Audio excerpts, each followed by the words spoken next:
Yes, you file the story. But where is the angle? Where is the slant?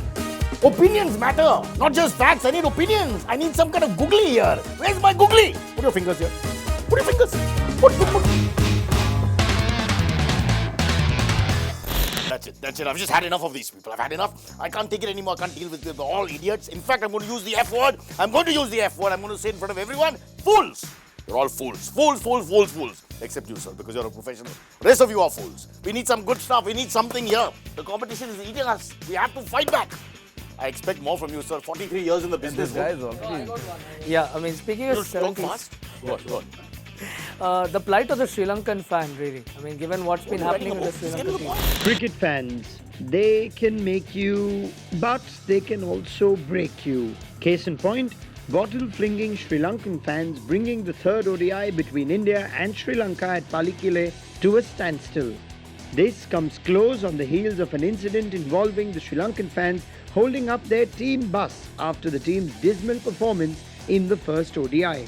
These acts of sheer frustration follow months of dissatisfaction with Sri Lanka's poor on-field results, leading us to ask the question, has Sri Lankan cricket reached its tipping point? Ajit, come on, tell us about this. Are Sri Lankan fans becoming as bad as the neighbours? Hopefully not. I mean, they're probably one of the best crowds that you play in front of in Sri Lanka. So, but the manner of their losses in recent time, I think it's probably bothered them more than the losses itself. From a player's perspective, you don't want guys surrounding your bus. It is not a nice thing to happen, whether it's a peaceful protest or not. What if the girls? What if the girls, Ajit? How would you handle that? Tell us about that. 2008. Let it happen. Then maybe I'll give a comment. Girls. I think you have some personal stories to share with us, Ajit. Back in 2007 and all that. Yeah, I mean, I was trying to forget 2007, the World Cup. What happened, Ajit Agarkar? I think some of the guys' houses were pelted with stones, or there was some protests outside their houses. Not so much in Mumbai, but we had security for a week. I mean, outside our houses, which I mean, when you play a sport, it's a little bit unnerving. The manner in which Sri Lanka have been playing, maybe someone who's followed Sri Lanka cricket closer than I have, but when have they been this sort of poor? So, I mean, losing to Zimbabwe must be a real all-time low.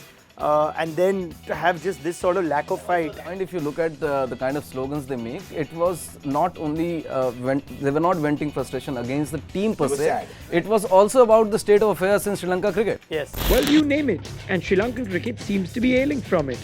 A domestic setup with too many players and too little quality, constant interference of board politics in cricket, coaches coming in and out, spate of injuries to players, and last but not the least, the dearth of a consistent captain, all of which seems to have made this Sri Lankan team a watered-down version of its former self.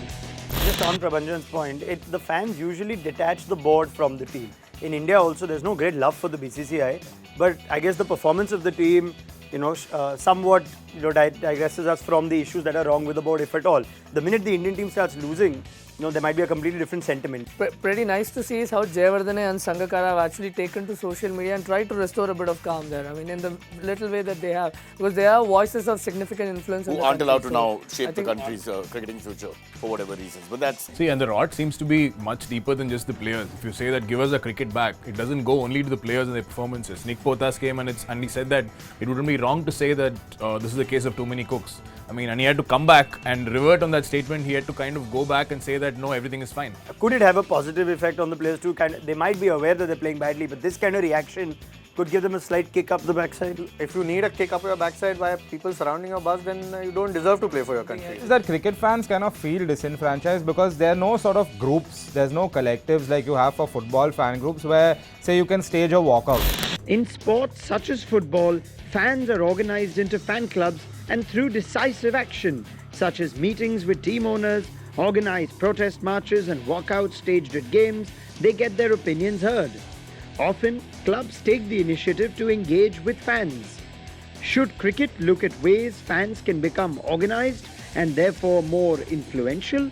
Is there a way for cricket administrations to make the fans feel more involved? Like maybe start some kind of web forums or something where they can kind of air their grievances and all There that is one. they're It's called Twitter. Huh? It's Twitter. No, where the board does something where the fans feel like, okay, my opinion is actually taking on board. Which board does that?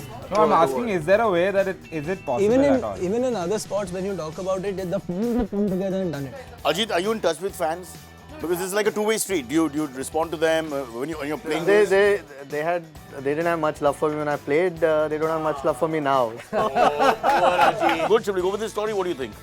Let Srinath decide because he's the positive influence. So I'm just seeing what you've written. Fan Rowdies 2007 girls. That's what you got. I think we can go with it. I like it.